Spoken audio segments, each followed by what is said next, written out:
राधे राधे, जय श्री कृष्णा। जय हो श्री लक्ष्मी नारायण भगवान की जय। आज हम भादवा मास की शुक्ल पक्ष की वामन एकादशी की व्रत कथा और महात्म्य सुनेंगे।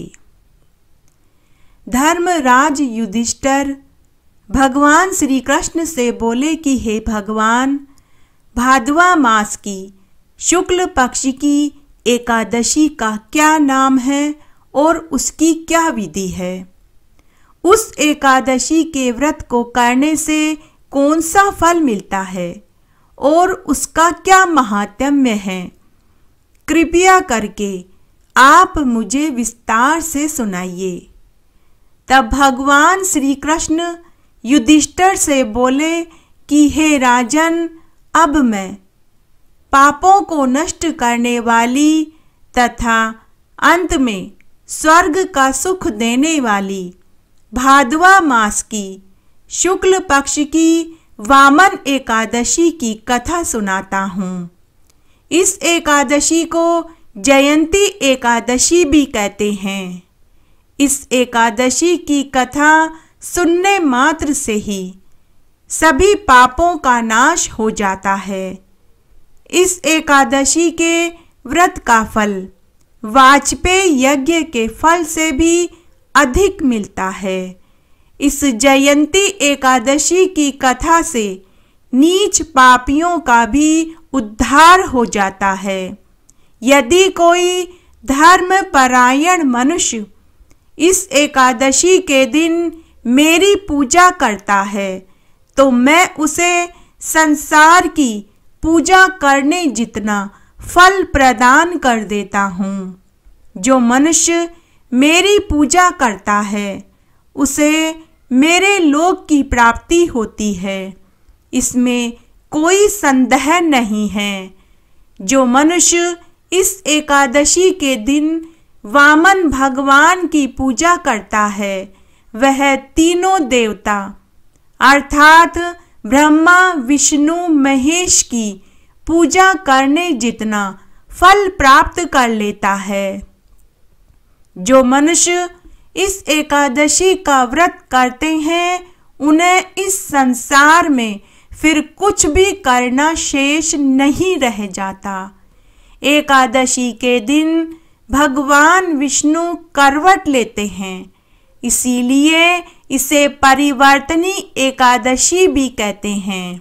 तब युधिष्ठिर बोले कि हे भगवान, आपके वचनों को सुनकर मुझे महान संदेह हो रहा है कि आप किस प्रकार सोते तथा करवट बदलते हैं।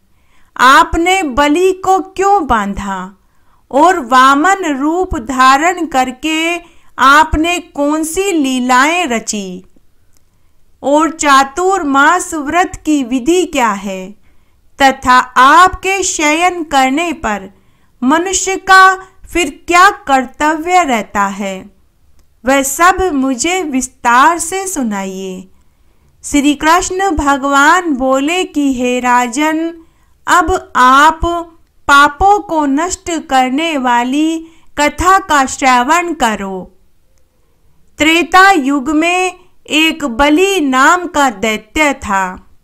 वह अत्यंत ही धार्मिक, दानी, सत्यवादी तथा हमेशा ब्राह्मणों की सेवा किया करता था। वह अपनी भक्ति के प्रभाव से स्वर्ग में इंद्र के स्थान पर राज्य करने लगा। उसने इंद्र आदि देवताओं को युद्ध में जीतकर उनको उनके लोक से निकालकर स्वयं इंद्र के आसन पर राज्य करने लगा। तब इंद्र तथा अन्य देवताओं को यह बात सहन नहीं हुई। तब वे सभी भगवान से प्रार्थना करने लगे। तब भगवान विष्णु ने इंद्र आदि देवताओं को सांत्वना दी। तब अंत में भगवान विष्णु ने वामन रूप धारण किया और अत्यंत तेजस्वी ब्राह्मण बालक के रूप में राजा बलि को जीत लिया। तब युधिष्ठिर बोले कि हे जनार्दन, आपने वामन रूप धारण करके बलि को किस प्रकार जीता, वह सुनने की मेरी अपार इच्छा है। तब श्री कृष्ण भगवान युधिष्ठिर से बोले कि हे राजन, मैंने वामन रूप धारण करके राजा बलि से याचना करी कि हे राजन, तुम मुझे 3 पग भूमि दे दो, इससे तुम्हें 3 लोक के दान करने जितना फल मिलेगा। राजा बलि ने मेरी इस छोटी सी याचना को स्वीकार कर लिया और वह 3 पग भूमि देने को तैयार हो गया। तब मैंने अपना आकार बढ़ा लिया, भूलोक में पैर, भूलोक में जंघा, स्वर्गलोक में कमर, महलोक में पेट, जनलोक में हृदय, तपलोक में कंठ और सत्यलोक में मुख करके अपने सिर को ऊंचा उठा लिया। उस समय सूर्य, चंद्रमा, नक्षत्र, इंद्र, अन्य सभी देवताओं ने मेरी स्तुति करी। उस समय मैंने राजा बलि से पूछा कि हे राजन, अब मैं अपना तीसरा पैर कहाँ रखूं? इतना सुनकर राजा बलि ने अपना सिर नीचे कर दिया और बोला कि हे ईश्वर, आप अपना तीसरा पैर मेरे सिर पर रखिए। तब मैंने अपना तीसरा पैर राजा बलि के सिर पर रखा। ऐसा करते ही राजा बलि पाताल लोक में पहुंच गया। जब मैंने उसे अत्यंत विनीत भाव में पाया तो मुझे उसके ऊपर दया आ गई।